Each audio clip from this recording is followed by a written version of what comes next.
s'il te plaît, clique sur l'abonnement et aussi sur la cloche de notification.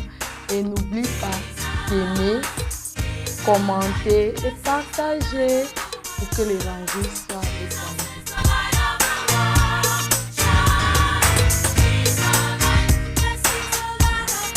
Salut la famille, mon Mitrine est de retour avec une nouvelle vidéo. Et ici, je vais vous parler des 5 raisons pour lesquelles tu perds ton miracle. Oui, la plupart des temps, on a des miracles du Seigneur. On a tellement prié, le Seigneur nous a répondu. Et à un certain moment donné, on constate que la situation revient comme avant. Pourquoi ça? On va regarder dans cette vidéo les 5 raisons pour lesquelles ce problème revient. Alors, première raison, je dirais l'oubli de rendre grâce à Dieu. Oui, lorsque tu as obtenu ce miracle, tu n'es pas revenu dire merci à Dieu pour garder ce miracle. Tu as dit, voilà, Dieu m'a donné et ça fait quoi? Je continue ma vie. Et c'est pas ça. Donc, lorsque tu obtiens ton miracle, pense toujours à rendre grâce à Dieu. Parce que nous le voyons même dans Luc 17, versets 11 à 19. L'histoire des 10 lépreux que Jésus a guéris. Et il n'y a qu'un seul qui est revenu pour rendre gloire à Dieu. Surtout le verset 19 où il dit, puis il lui dit, lève-toi, va, ta foi t'a sauvé. Donc, parce qu'il est revenu rendre grâce à Dieu, le Seigneur a dit sa foi l'a sauvé. Où sont donc les 9 autres? Les 9 autres ont été guéris, mais ils n'ont pas été sauvés. Mais celui qui est revenu a reçu le salut et il est complet. Donc, ne fais jamais cette erreur de recevoir ton miracle et de ne pas dire merci à Dieu. J'ai mis l'argent là, oui. Pardon. Ça, c'est le sort de tout ça. J'ai mis ça où? J'ai mis ça où? Ah, chiqué. Ah, sinon je vais pas. Je vais faire comment pour aller au travail demain? Pardon. J'ai mis ça où? J'ai mis ça où? Oui. Ah, je fais comment? Eh! Maman, trouver mon argent. Heureusement que je suis sage. Ah, maman, heureusement. Rien dit que sûr que c'est dans le sac là. Heureusement, je suis très sage. Je suis sage. Qui m'appelle?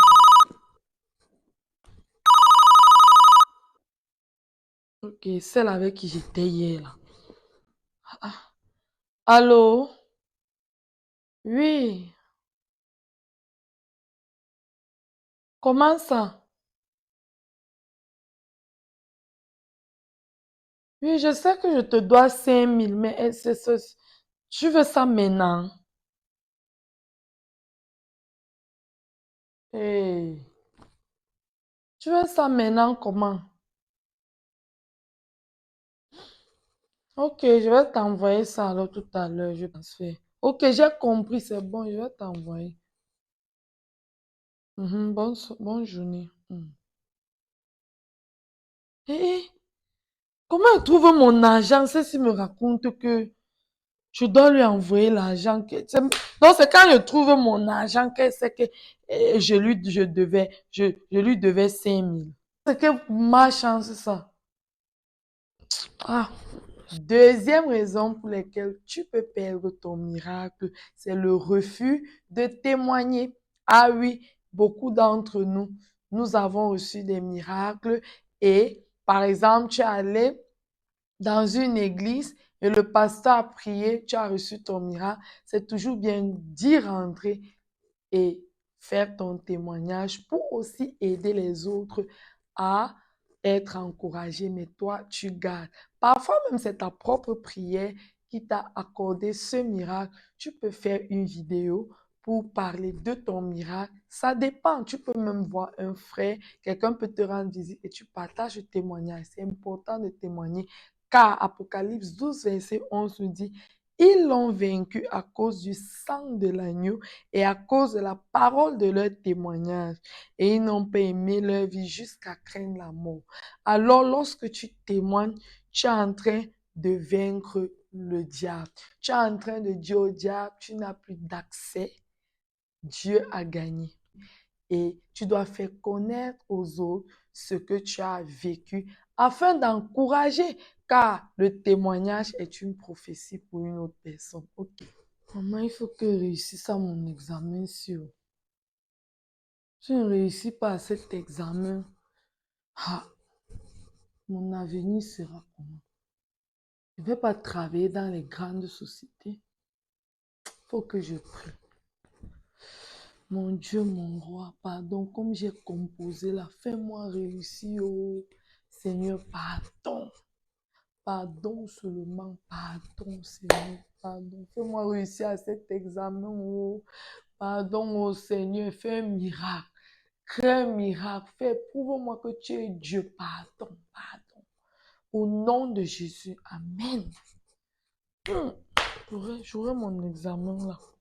Pas prier pour rien.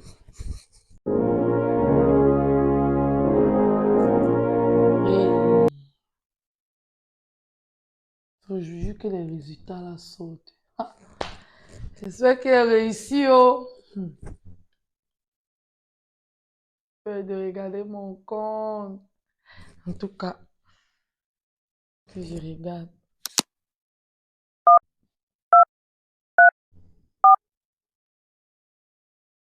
Hi, j'ai réussi, oh, j'ai réussi. Waouh, j'ai réussi, oh. C'est très intelligent, j'ai réussi. Ah, oh Seigneur, j'ai réussi.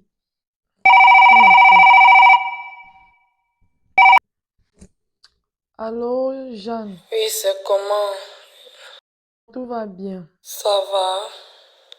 Non, tout va, je suis là. Je vais seulement te saluer. Ok, Bye alors. bye. Hmm. Ah, j'ai réussi. Hmm, hmm. C'est très intelligent, j'ai réussi. En tout cas, qui m'appelle encore? Mon camarade de classe. Allô? Oui, Justin.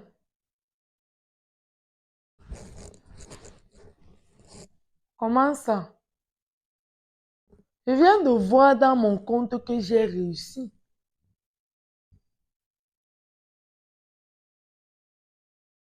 Ah, pardon, et autre sorcellerie que vous faites là, hein. Arrête ça, hein. Tu vois pas mon nom comment? Je viens de voir dans mon compte que j'ai réussi. Que c'était une erreur. Et pardon, hein. L'erreur comment? Avec toute mon intelligence, si j'échoue. Pardon, arrête ça, hein. L'erreur comment? Ah, ah pardon. Attends, c'est pas ça que vous voyez ici que j'ai réussi. Eh, il n'y a pas mon résultat comment?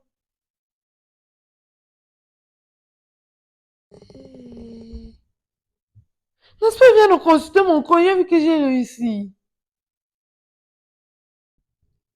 C'est que j'ai hâte de cause ça. On te fait croire que tu as réussi pour n'avoir pas réussi. Comment? Mais, oh Seigneur, Seigneur, je n'ai pas réussi. Comment non? Ça c'est quoi? Ok. Alors, comme troisième raison pour laquelle tu peux perdre ton miracle, je dirais la négligence et le manque d'éveil, de réveil. Donc, négligence dans quel sens? Nous voyons 1 roi 3, verset 19 où, en descendant, nous voyons comment l'histoire des deux prostituées qui ont accouché et vivaient dans la même maison. Alors, l'une d'elles a accouché, elle dormait la nuit avec son enfant et elle est montée sur son enfant et l'enfant est décédé. Ça, c'est la négligence. Tu as voulu l'enfant et Dieu te donne, tu dors mal et l'enfant meurt. C'est la négligence. Oui, la plupart du temps, Dieu nous donne des cadeaux, des bénédictions et on dit oui, il m'a donné et puis bon, c'est Dieu qui m'a donné. J'ai plus besoin d'efforts et tout ça. Par exemple, Dieu t'a donné la santé divine et tu dis, ben, il m'a donné la santé divine, donc je peux boire comme je veux, je peux manger comme je veux. Donc, le manque de réveil, d'autre part, toujours dans ce même passage, dans 1 Roi 3, verset 20, où il est dit, elle s'est levée au milieu de la nuit, elle a pris mon fils à mes côtés, tandis que ta servante dormait, et elle l'a couché dans son sein, et son fils qui était mort, elle l'a couché dans mon sein. Verset 21, le matin, je me suis levée pour allaiter mon fils, et voici, il était mort. Donc, vous voyez, le manque de réveil. Parce que tu as maintenant accouché, tu décides de dormir, ronfler jusqu'au matin, on récupère ton enfant, tout. Tu n'es pas éveillé. Hein? Tu ne pries plus, tu ne te réveilles plus la nuit pour prier parce que quoi? Tu as accouché. Mon cher ami, faut te lever pour prier. Ne dors plus, le sommeil, c'est aussi comment on dit, un blocage spirituel. Donc, je prie que tu reçois ton réveil spirituel. Car si cette femme était éveillée, elle allait voir comment on volait son fils et elle n'allait pas être surpris le matin. OK?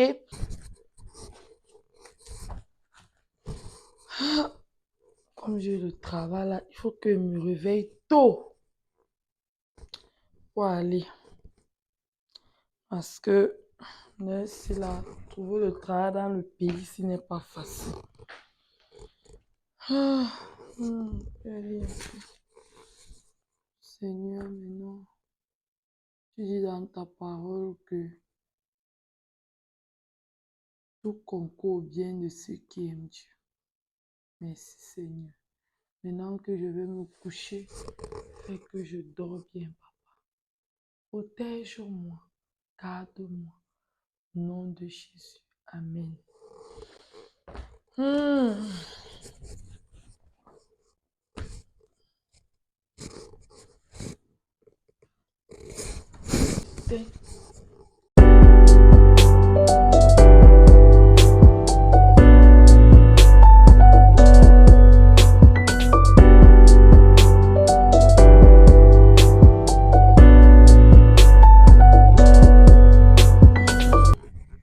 Fais déjà jour.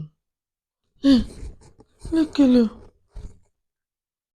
9 heures. Le travail commence à 8 heures. Il faut comment? Il faut que je m'apprête vite. Maman, mon téléphone sonne. Qui m'appelle? Allô? Oui, madame. Oui, c'est bien moi, Michel. Oui, je commence aujourd'hui, madame. Pardon que j'ai perdu mon travail. Madame, j'étais déjà en route pour venir. C'est l'embouteillage, oh, c'est l'embouteillage. Maintenant, ne me fais pas ça. Ce n'est que le travail, c'est qu'il me faut pour prendre soin de ma famille. Pardon, madame, je suis en route. L'embouteillage. Madame, pardon. Hé, maman, j'ai perdu le travail là comme ça.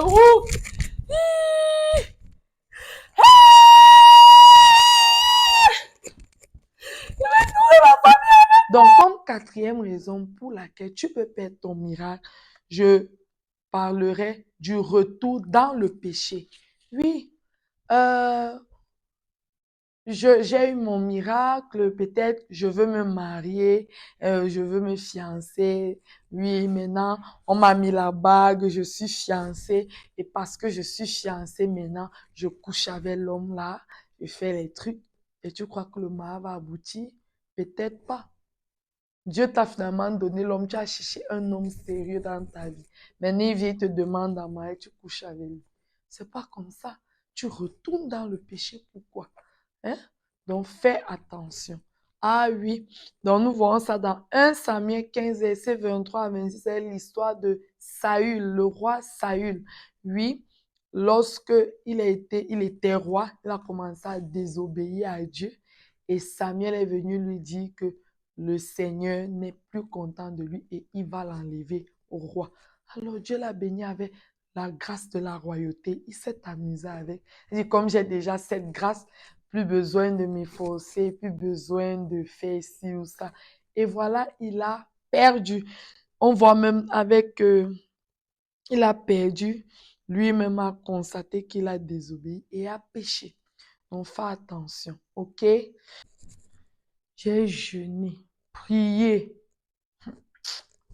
Donc, ainsi, le contrat, si là, on ne me donne pas ça, gars.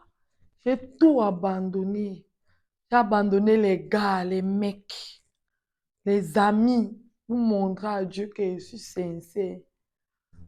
Donc, on doit seulement me donner le contrat là.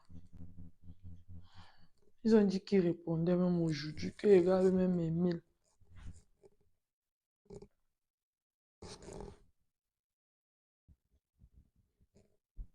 Et ils ont écrit. Hé! Ils ont écrit, oh! Maman, j'ai eu le contrat. Waouh! Donc je serai reconnue dans tout le monde entier. Hé! Que j'appelle mon gars. Que j'annonce ça à mon gars. Ah, j'ai dit que j'abandonne les trucs de gars sinon. Ah, Dieu est miséricordieux, c'est mon gars, gars. Ah. Gars, je lui annonce. Oui, Dieu est miséricordieux. C'est mon gars, gars. Je lui annonce ça. Allô? Oui, Patrick.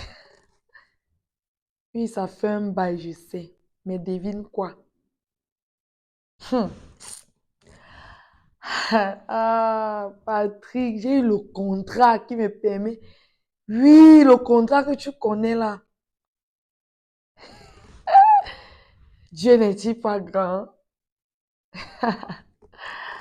Ah, on se voit alors aujourd'hui. Ok, j'arrive alors. On doit célébrer ça. En couple, s'il te plaît. Ok, j'arrive.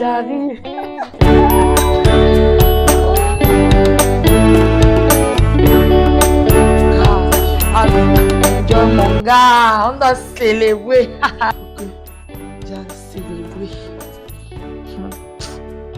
Ah, hey, mon frère.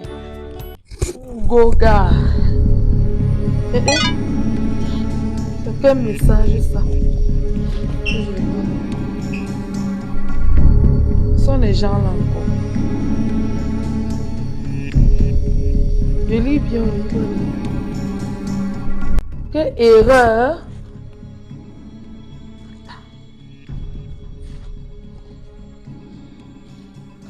Pourquoi? Nous sommes désolés, madame, car le mail précédent est une erreur de masse. Hey! Quoi?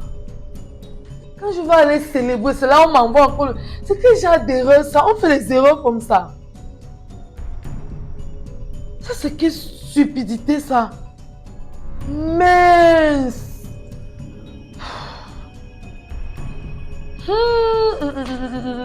Merde! C'est quelle erreur ça, non, Seigneur? Et alors, comme cinquième raison pour terminer, je parlerai de cesser de servir et marcher avec Dieu. Tu cesses de servir Dieu, tu décides de ne plus marcher avec Dieu. Ah, donc maintenant que tu as ton miracle, tu n'es plus dans la chorale comme avant. Maintenant, comme tu as ton miracle, je veux me marier, je suis à la chorale chaque jour. Je veux me marier, j'évangélise chaque jour. Dès que le mariage vient, l'homme dit, tu ne pars plus à la chorale là. Pardon, va prier.